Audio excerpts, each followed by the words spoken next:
Hey, this is Max. Welcome back to another CSR2 video. So I am here with the current Zonda Cinque Showdown, or Cinque. I'm not sure how to pronounce that car, but it's a Zonda, and it is required for the event's 5th lock-in. Now, we acquired this car at 1,300 trophies, and as I indicated in my take video, I've decided to go forward with the Apollo as my weapon of choice, and there are a few reasons why I'm doing this. So we all know that yesterday was a bit hectic because the game maker did some last minute changes to Showdown, which I think was unintentional because it came out initially as trophy only and then quickly fixed back to the dyno based.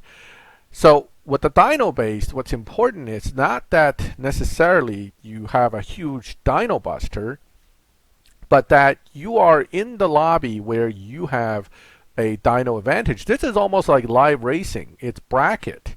If you put yourself in the fast enough bracket, you won't have to deal with the huge dyno busters because most dyno busters dyno bust a lot less as the car gets a lot faster. So by the time you get to 9.0 to 8.9 and then maybe to 8.0 lobbies, you won't see many cars that can beat dyno by a second because fully max they only run 7.7, 7.8, or some of them even 8.0s.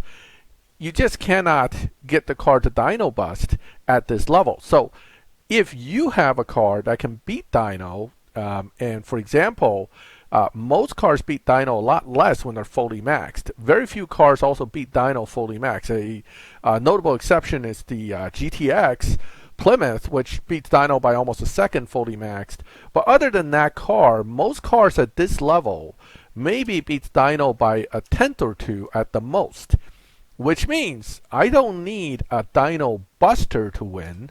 I just need to beat dyno to win. So the Gamera, once it dynos up in the 9s, can no longer do the dyno busting. It'll beat dyno by about 2/10 at best.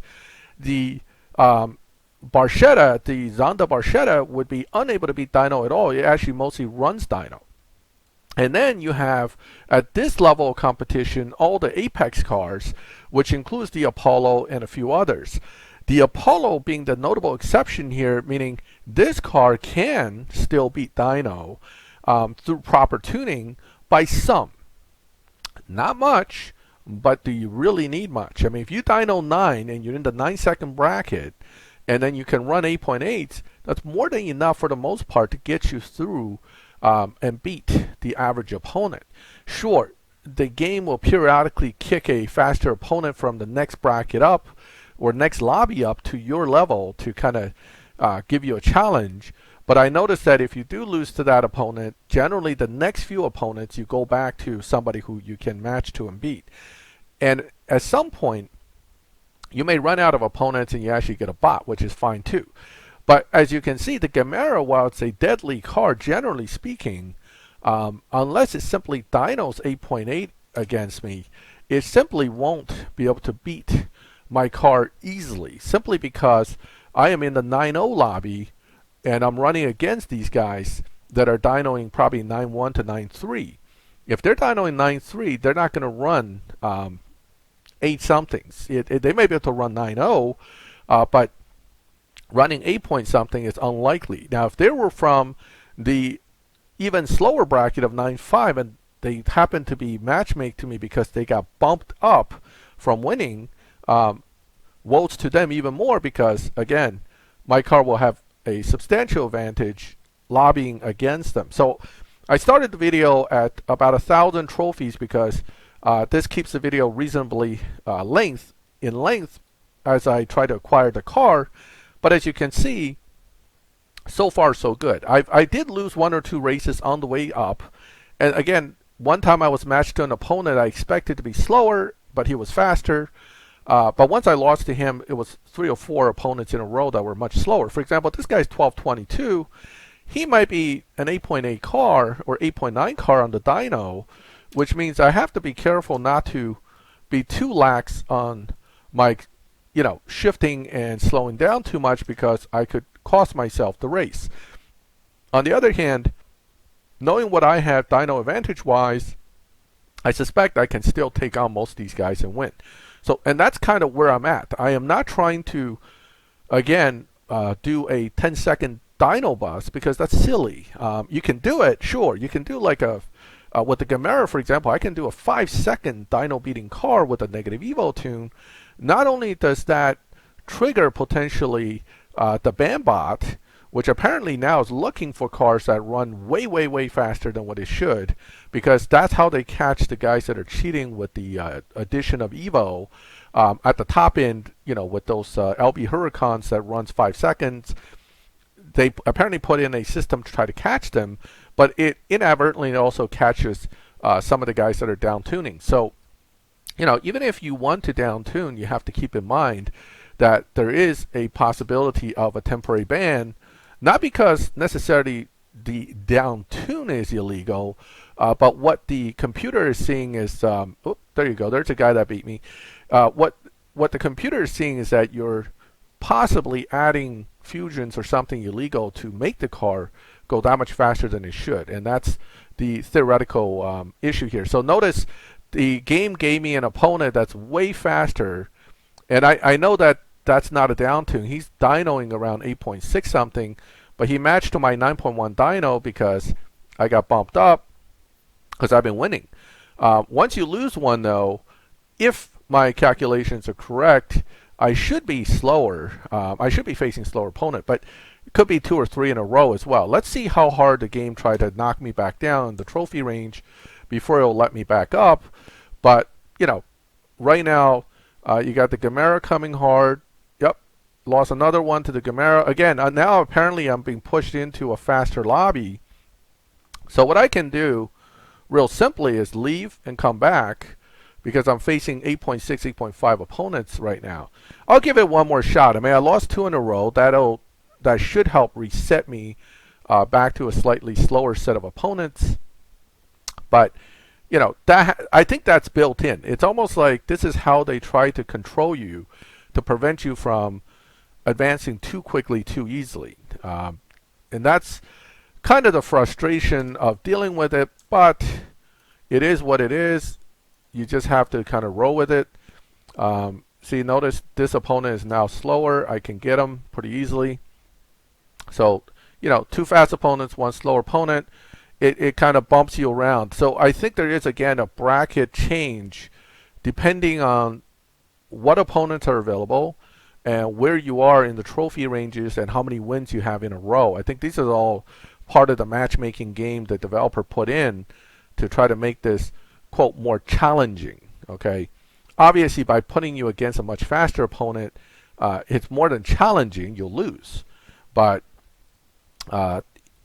if it's part of the design, then what you have to do is just shrug your shoulders and move on, because that's how it would have to work.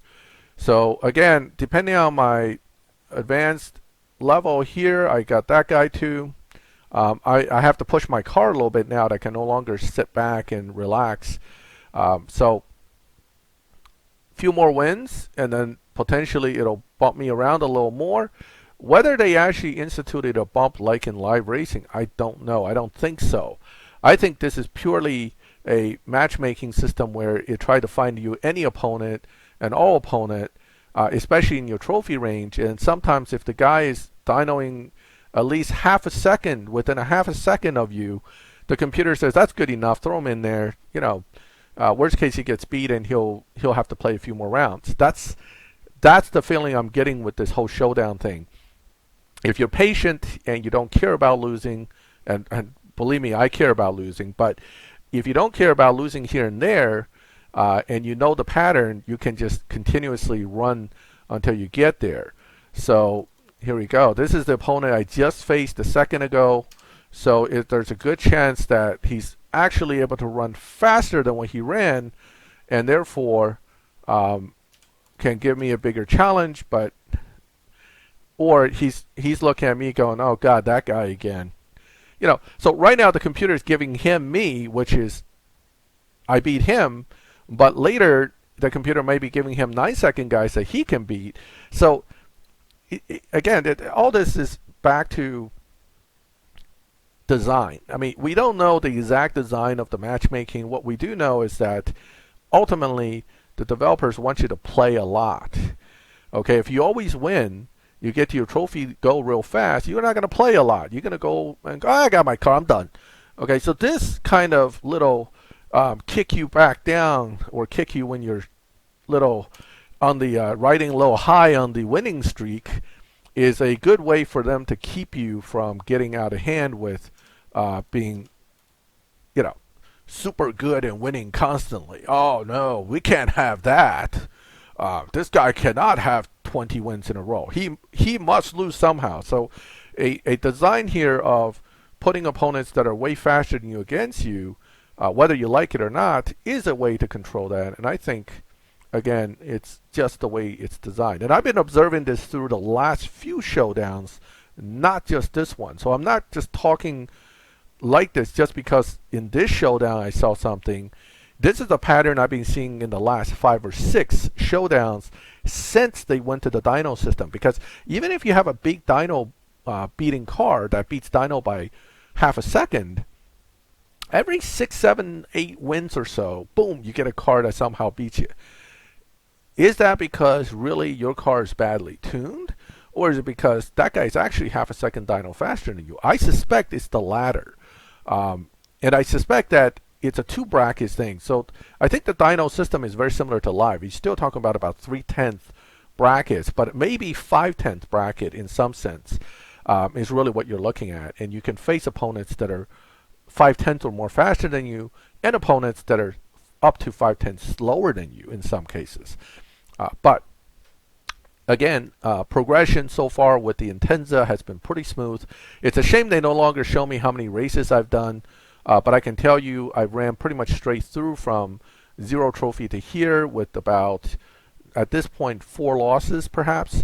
No opponents found, it's no big deal. You just jump out, jump in. Usually that'll put you back to some kind of opponent. So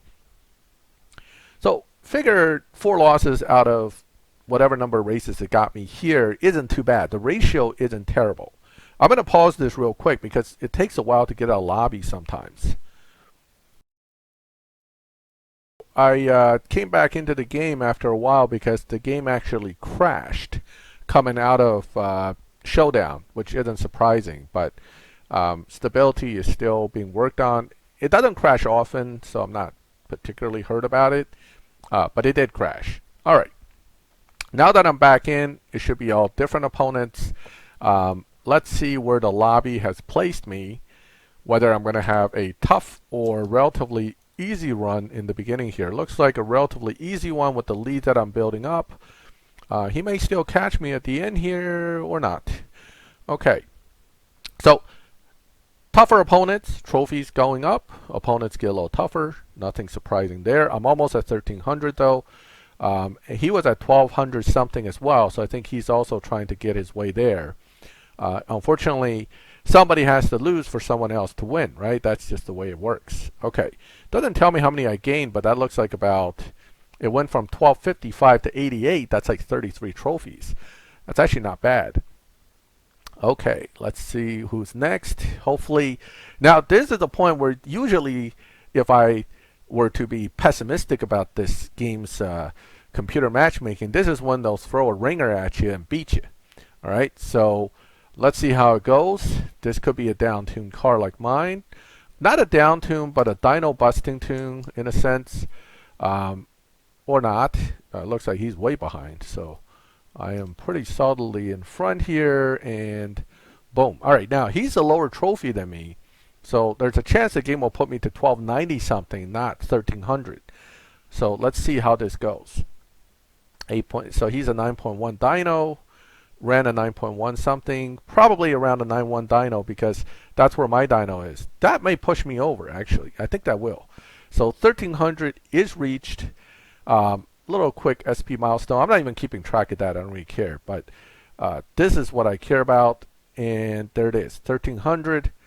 Zonda is acquired and done. So I was a plus 26 race, which is excellent. I'm going to go collect my car and call it for this video. Again, I just wanted to use the car that I mentioned based on what I think matchmaking will do and how I can tune the car. I actually had a pretty easy time of it. This car, of course, is not running all parts and it's not running fully maxed, but it is running very well in this particular lobby. So lobbying becomes kind of important now. It's not just a matter of beating dyno and how much, but also lobbying properly to beat your opponents. There's the Zonda. I'm going to go ahead and collect it.